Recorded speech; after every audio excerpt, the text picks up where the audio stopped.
Hello and welcome. Demography का ये lecture number 2 है। इस लेक्चर में हम पढ़ेंगे basic terminologies related to demography.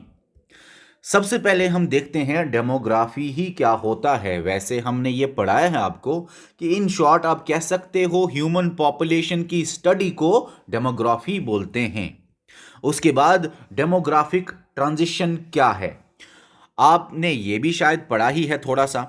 देखो, डेमोग्राफिक ट्रांजिशन है हाई बर्थ रेट से और हाई डेथ रेट से जो ट्रांजिशन होता है, जो शिफ्ट होता है टुवर्ड्स लो बर्थ रेट और लो डेथ रेट। इसी शिफ्ट को, इसी ट्रांजिशन को from high high to low लो, इसी शिफ्ट को, इसी ट्रांजिशन को बोलते हैं डेमोग्राफिक ट्रांजिशन। पहले जो दुनिया में कंट्रीज थी उनमें ज्यादा बर्थ रेट और डेथ रेट हुआ करता था, लेकिन डेथ रेट को कम करना है अच्छे इलाज से, अच्छे फैसिलिटीज से, और बर्थ रेट को भी कम करना है ताकि पॉपुलेशन ज़्यादा ना हो। तो ये मेन एम होती है हर कंट्री की। जब भी वो अंडर डेवलप्ड से डेवलपिंग से डेवलप्ड बन जाती है तो धीरे धीरे उनका उनका डेथ रेट कम भी हो जाता है, मरते लोग कम है, और वो पॉपुलेशन को कंट्रोल करने के लिए बहुत मेजर्स उठाते हैं और बर्थ रेट को भी वो कम कराना चाहते हैं क्योंकि पॉपुलेशन से प्रेशर पड़ता है रिसोर्सेज पे। अभी मेरे दोस्तों, ये जो शिफ्ट यहां से यहां, उसको बोलते हैं डेमोग्राफिक ट्रांजिशन। उसके आगे हम चलते हैं। तीसरा है age dependency ratio. Age dependency ratio एक ऐसा रेशो है जिसमें बताया जाता है कि कितने लोग डिपेंडेंट है ऑन इंडिपेंडेंट पर्सन्स। अच्छा, यहां पे मैंने आधा ही लिखा है, सॉरी सॉरी सॉरी। यहां पे पेज पे आपको पूरा लिखना है क्योंकि यहां पे ना मैंने भूल गया हूं कुछ लिखना, लेकिन आप अपने नोट पे लिखना। देखो, रेशियो ऑफ डिपेंडेंट मतलब कि डिपेंडेंट लोग कौन है? डिपेंडेंट लोग वही हैं जो अंडर 15 ईयर्स हैं या ओवर 64 ईयर्स है। बूढ़े और बच्चे डिपेंडेंट होते हैं मेरे दोस्तों, बूढ़े और बच्चे डिपेंडेंट होते हैं। ये हुए बूढ़े ओवर 64 ईयर्स, ये हुए बच्चे अंडर 15 ईयर्स। बच्चे और बूढ़े जो डिपेंडेंट हैं उन्हीं का रेशो निकालना है किसके साथ? इंडिपेंडेंट के साथ, या वर्किंग वर्किंग वर्किंग पीपल के साथ, या बोल सकते हो उन लोगों के साथ जिनकी एज है फ्रॉम 15 ईयर्स से लेके 64 ईयर्स तक।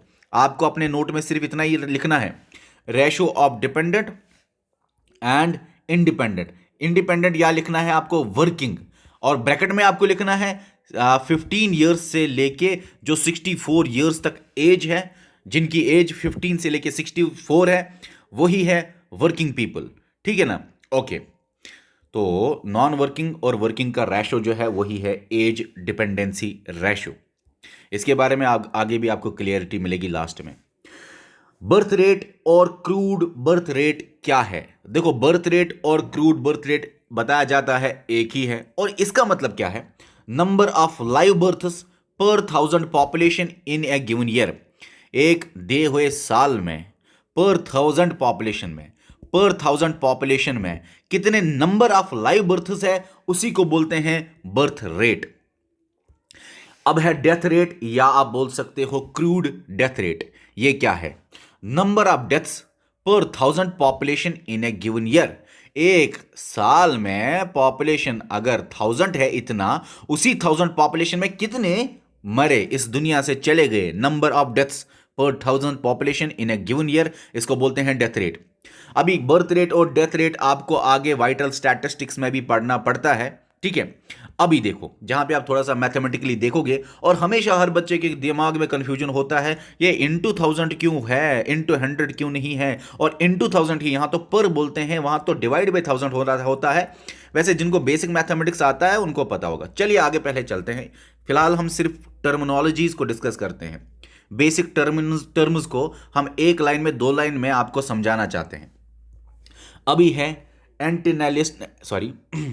एंटीनेटलिस्ट पॉलिसी। क्या है?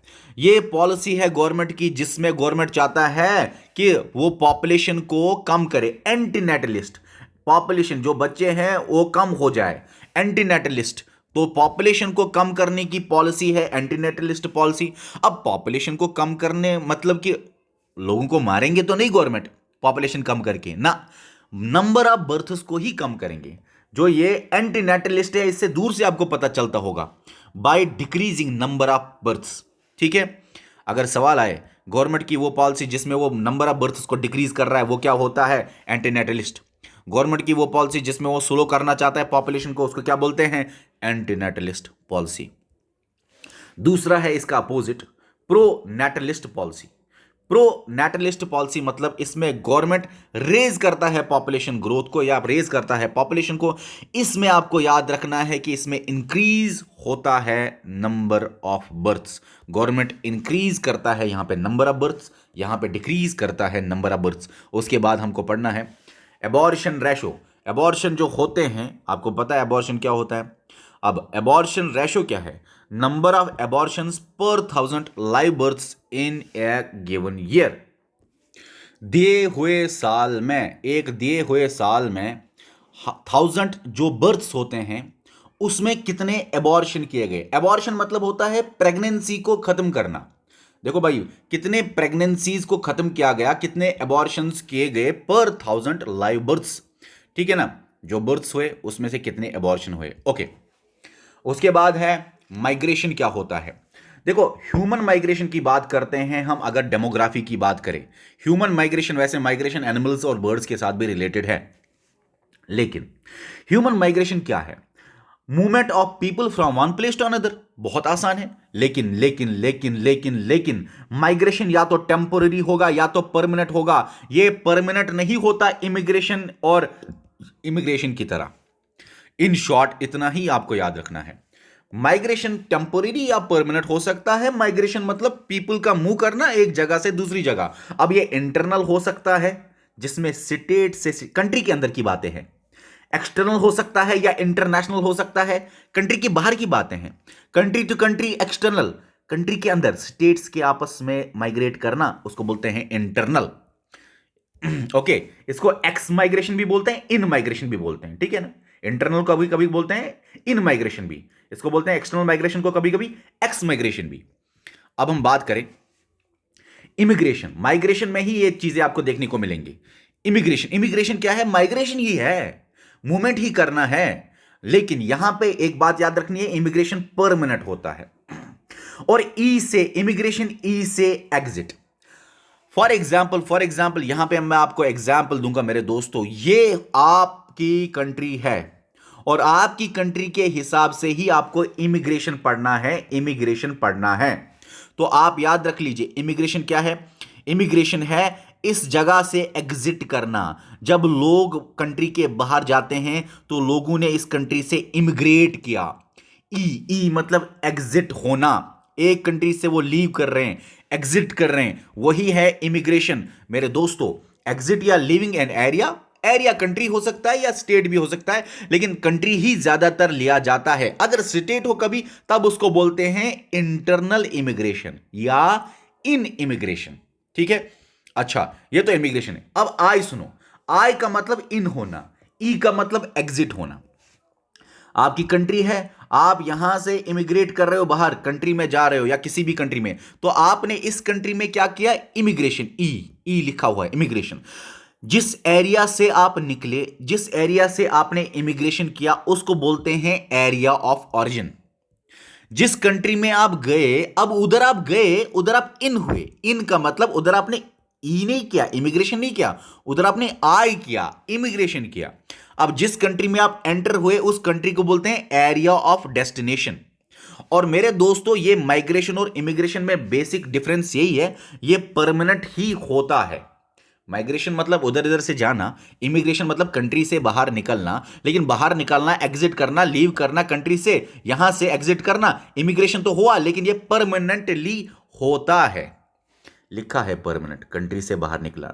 जिस कंट्री से वो निकलेगा उसको बोलते हैं एरिया ऑफ ऑरिजिन। जिस कंट्री में वो जाएगा या जिस जगह पे वो जाएगा, जिस एरिया में वो जाएगा, उसको बोलते हैं एरिया ऑफ डेस्टिनेशन। यहां तक आपको समझ में आ गया।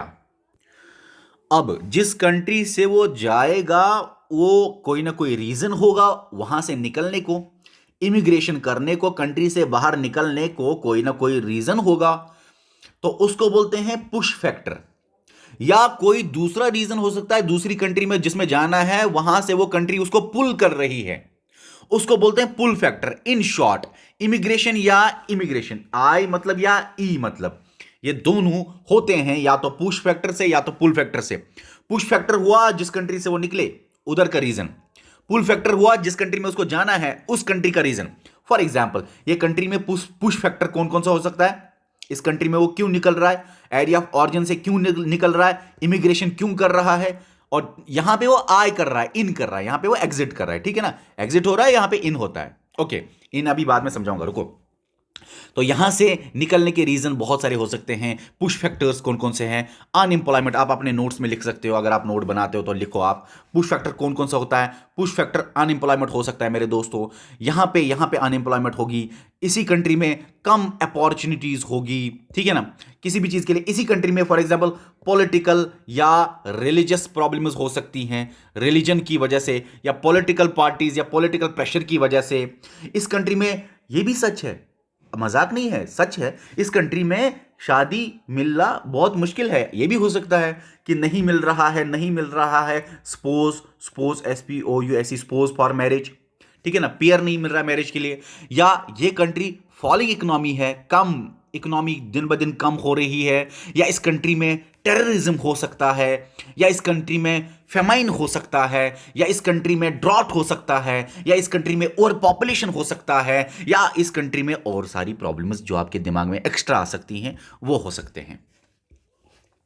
पुल फैक्टर क्या क्या हो सकता है, यही कि यहां पे एम्प्लॉयमेंट है, यहां पे अच्छे अपॉर्चुनिटीज है, यहां पे पॉलिटिकल प्रेशर नहीं है, यहां पे रिलीजियस कन्फ्लिक्ट्स नहीं होते, यहां पे इकोनॉमी अच्छी है, यहां पे टेररिज्म नहीं है, यहां पे फेमाइन ड्रॉट और पॉपुलेशन नहीं है। इतना ही नहीं, यहां पे चीप आइटम्स मिलते हैं, ये भी मान सकते हैं, यहां पे गुड स्कूल्स है, ये भी मान सकते हैं, यहां पे क्लाइमेट अच्छा है, ये भी मान सकते हैं, यहां पे लोग हेल्दी रहते हैं, वहां पे आबो हवा अच्छा है, वेजिटेशन अच्छा है, फूड नेचुरल मिलता है, आर्टिफिशियल चीजें नहीं है। कुछ भी रीजन हो सकता है। तो आया आपको समझ पुश फैक्टर पुल फैक्टर। अभी देखो, अभी मेरे दोस्तों आपको समझाना है कि ये जो बाहर गए कंट्री से इमिग्रेट हो गए, इमिग्रेशन रेट क्या है, नंबर ऑफ इमिग्रेंट्स जो बाहर जाते हैं कंट्री से, इमिग्रेंट्स लिविंग एन एरिया, ठीक, ऑफ ऑरिजिन, ये मैंने आपको बताया एरिया ऑफ ऑरिजिन क्या है, जहां जिस कंट्री से वो निकल जाए। तो कितने नंबर ऑफ इमिग्रेंट्स है जिन्होंने एरिया ऑफ ऑरिजिन को लीव किया, कितने में से पर 1000 पॉपुलेशन इन दैट एरिया, पर 1000 पॉपुलेशन। अगर आप यहां कंट्री से निकल रहे हो, इमिग्रेट कर रहे हो, तो इसी कंट्री के पॉपुलेशन, इसी कंट्री के पर 1000 पॉपुलेशन में देखना है कितने निकले इन दैट ईयर या जो गिवन ईयर होगा, ठीक है ना। और परमानेंटली की बात इंपॉर्टेंट है, जो कि माइग्रेशन में टेम्पोररी भी हो सकता है और परमानेंट भी हो सकता है। अभी इमिग्रेशन इसी का थोड़ा सा जैसा है, आपको आसान से समझ में आ जाएगा। इमिग्रेशन इसका अपोजिट है इन करना, इन मतलब एंटरिंग करना एन एरिया या कंट्री या स्टेट। कंट्री ही नॉर्मली होता है, अगर स्टेट हो तब उसको बोलते हैं इन इमिग्रेशन। ओके, अब देखो मेरे दोस्तों, ये भी परमानेंट ही होता है, मैंने बोला ना, इमिग्रेशन जो भी हो परमानेंट है, माइग्रेशन ही टेम्पोरेरी हो सकता है, बस एक जगह यहां पे टेम्पोरेरी है लिखा हुआ। अभी देखो मेरे दोस्तों, इमिग्रेशन क्या है, एक एरिया को इन करना, एंटर करना, ये मैंने आपको बताया परमानेंटली, ठीक है। अभी यहां पे आप थे, सॉरी, ये आपकी कंट्री है, इसी में इमिग्रेशन होता है, इसी में हो रहा है।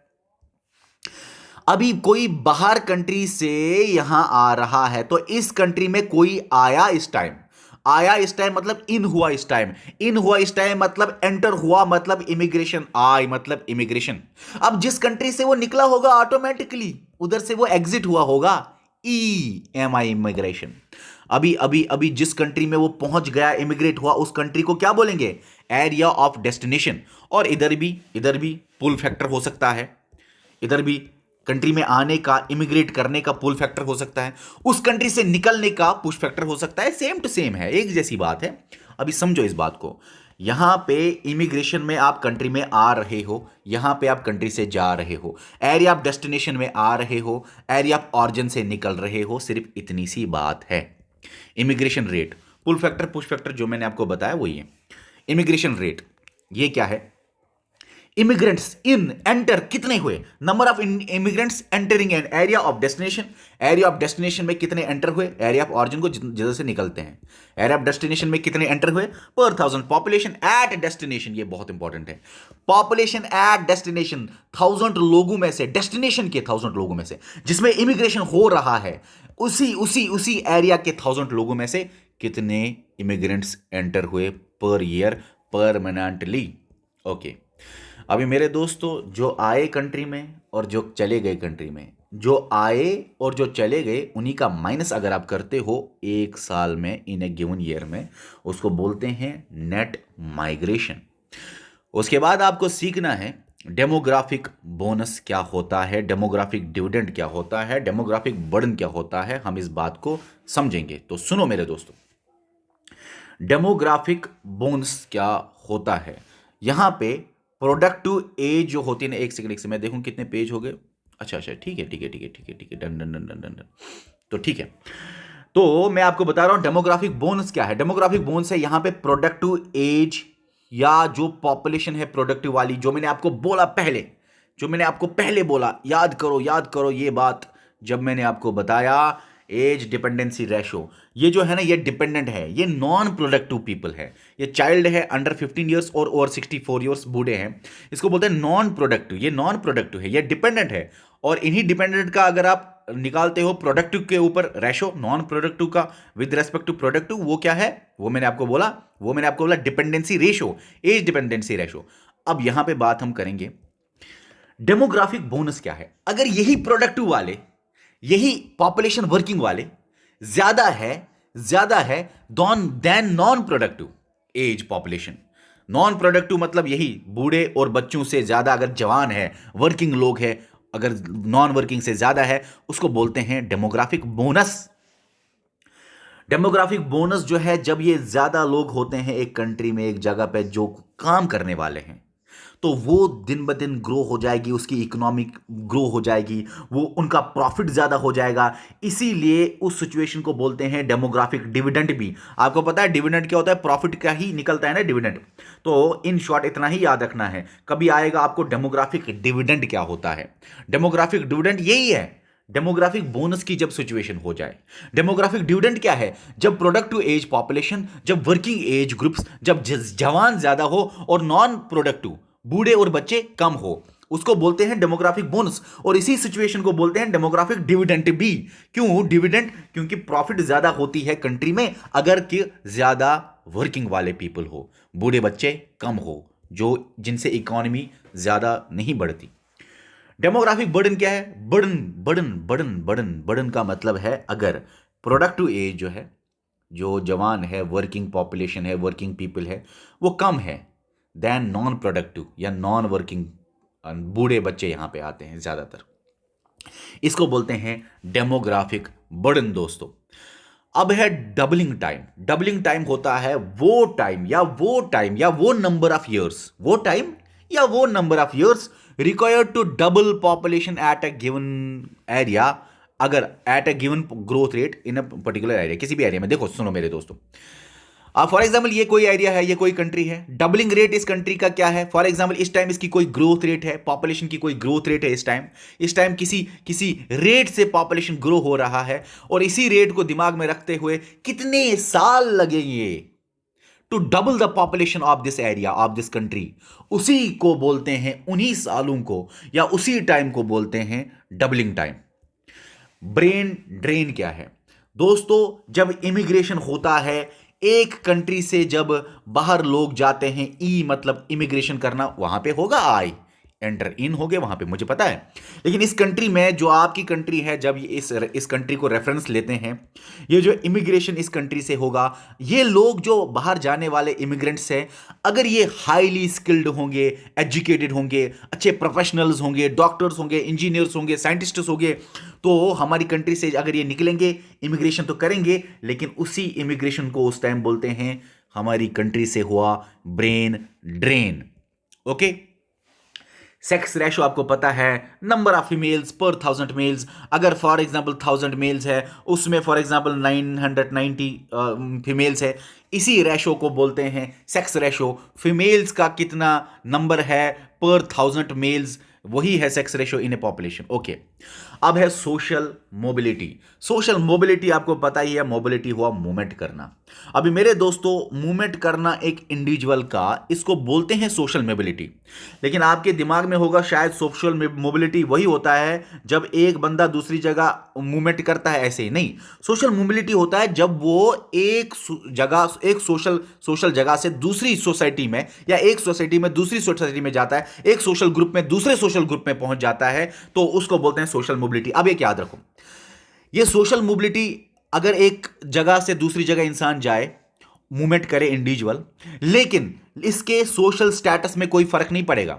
वो गांव से शहर गया, या शहर से गांव, या गांव से गांव गया, या शहर से शहर गया, चाहे कहीं से भी कहीं वो जाए, लेकिन उसका सोशल स्टेटस वैसे का ही वैसा है। कोई चेंज उसके सोशल स्टेटस में नहीं आया। जो इधर वो बंदा था वही इधर भी है। जो इधर स्टेटस था, पैसे मिल रहे थे, इज्जत थी, जो भी था, वो इधर भी सेम है। इसको बोलते हैं हॉरिजॉन्टल सोशल मोबिलिटी। यहां पे देखो, जो जिसमें चेंज ना आए सोशल स्टेटस में, ये लाइन देखो ना, ये लाइन देखो ना दोस्तों, इसको बोलते हैं horizontal social mobility.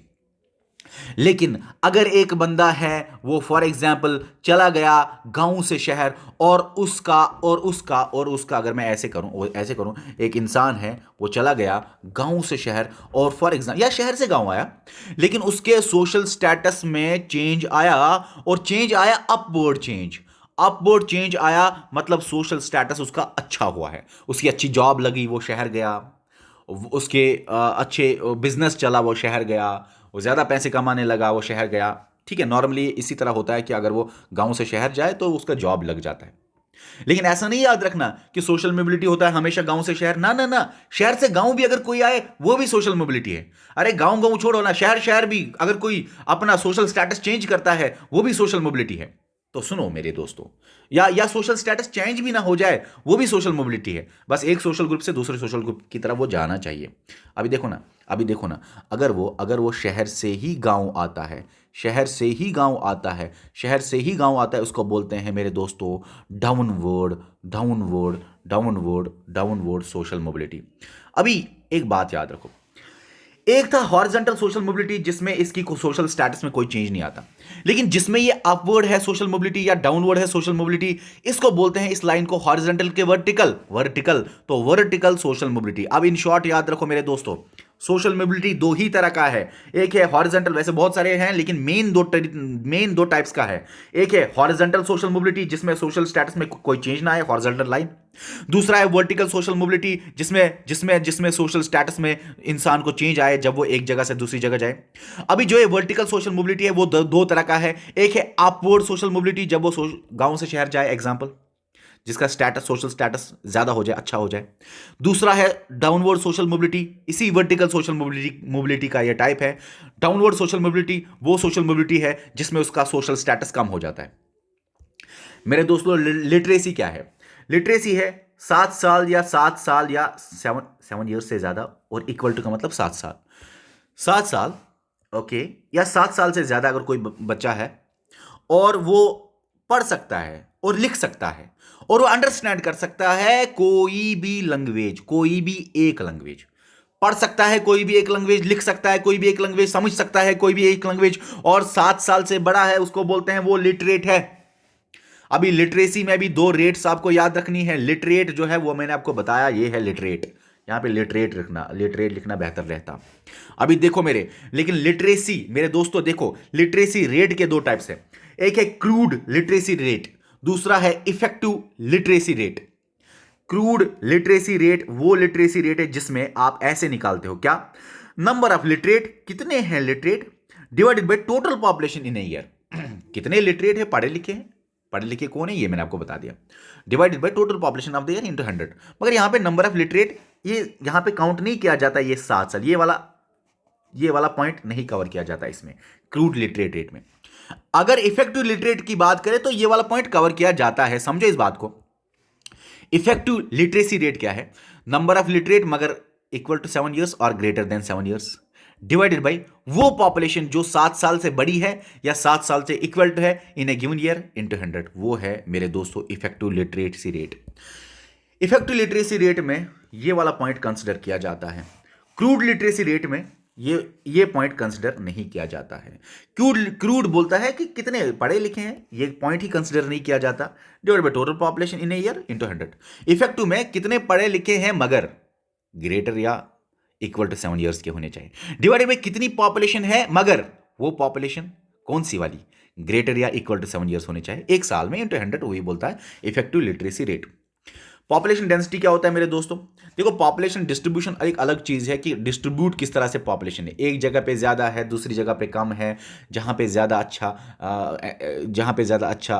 Urban area होगा, इंडस्ट्रीज़ होगा, पानी मिले, क्लाइमेट अच्छा हो, अच्छी अच्छी चीज़ें हो, वहाँ पे जहाँ पे पहाड़ हो, जहाँ पे बहुत सर्दियाँ होती हैं विंटर्स में, बहुत गर्मियाँ होती है समर में, या थोड़ा सा जहाँ पे ना इंडस्ट्रीज़ कम हो, यहाँ जहाँ पे फ्लड्स आते हैं, सुनामी आती है, या कोई भी प्रॉब्लम हो, वहाँ पे लोग कम होते हैं, कुछ भी। इन शॉर्ट इतना ही आपको याद रखना है, उसको बोलते हैं पॉपुलेशन डिस्ट्रीब्यूशन। मगर एक एरिया में पॉपुलेशन डेंसिटी क्या है ये मैं आपको बताना चाहूंगा। एक एरिया में कितने लोग रह रहे हैं उसको बोलते हैं पॉपुलेशन डेंसिटी। मगर इसको हम कैसे डिफाइन करते हैं? Number of people in a unit area. Unit का मतलब होता है 1। एक यूनिट एरिया में कितने लोग रह रहे हैं? सर यूनिट का मतलब 1, क्या मतलब 1 सेंटीमीटर, 1 किलोमीटर ना, 1 किलोमीटर। मगर 1 स्क्वायर किलोमीटर में कितने लोग रह रहे हैं उसी को पॉपुलेशन डेंसिटी बोलते हैं। In short, number of people in A area, ये भी बोल सकते हो, लेकिन बेहतर है number of people in a unit area. Unit का मतलब होता है 1। कोई आपको यूनिट पूछा आप बोलना 1, लेकिन 1 स्क्वायर किलोमीटर, 1 स्क्वायर किलोमीटर क्या होता है ये आपको मैं समझा दूंगा मेरे दोस्तों। एक स्क्वायर आपको पता है लेंथ ब्रेडथ बराबर होती है हर जगह, चारों साइड बराबर है ना। अब मेरे दोस्तों, एक स्क्वायर किलोमीटर का मतलब इधर से भी 1 किलोमीटर, इधर से भी 1 किलोमीटर, इधर से भी 1 किलोमीटर, इधर से भी 1 किलोमीटर, चारों साइड से जब आप 1 किलोमीटर 1 किलोमीटर 1 किलोमीटर 1 किलोमीटर जाओगे, इस एरिया, इसको बोलते हैं मेरे दोस्तों यूनिट एरिया, या आप इसको बोल सकते हो 1 स्क्वायर किलोमीटर। और पॉपुलेशन डेंसिटी एक्सप्रेस ही की जाती है पर स्क्वायर किलोमीटर में, या 1 स्क्वायर किलोमीटर में, स्क्वायर किलोमीटर्स में, या पर स्क्वायर किलोमीटर में, या 1 स्क्वायर किलोमीटर में, स्क्वायर किलोमीटर्स में, पर स्क्वायर किलोमीटर में, या 1 स्क्वायर किलोमीटर में ही पॉपुलेशन डेंसिटी को एक्सप्रेस किया जाता है। तो ये थे कुछ basic terminologies related to demography. और भी कुछ टर्म्स है, और फिर सेंसस है। सेंसस बहुत इंपॉर्टेंट है। पहला सेंसस कब हुआ, लास्ट सेंसस कब हुआ, पहला अच्छा वाला सेंसस कब हुआ, कंप्लीट वाला, इंडिया में कब सेंसस लाया, किसने सेंसस लाया, किस तरीके से सेंसस आया। 2011 का जो रीसेंट सेंसस, मतलब अभी तक जो डाटा है रीसेंट हमारे लिए, वही 2011 वाला ही है। उस सेंसस के बारे में हर एक बात आपको समझनी है। किस में सेंसस में निकला पॉपुलेशन ज़्यादा, किस में सेंसस में निकला सेक्स रेशो ज़्यादा, किस सेंसस में निकला कम पॉपुलेशन ज़्यादा पॉपुलेशन स्टेट का, कौन से स्टेट में हाई लिटरेसी है, कौन से स्टेट में क्या चीज़ें हैं, वो हर एक चीज़ आपको हम बताएंगे आने वाले लेक्चर्स में। चलिए डियर स्टूडेंट्स, बाय।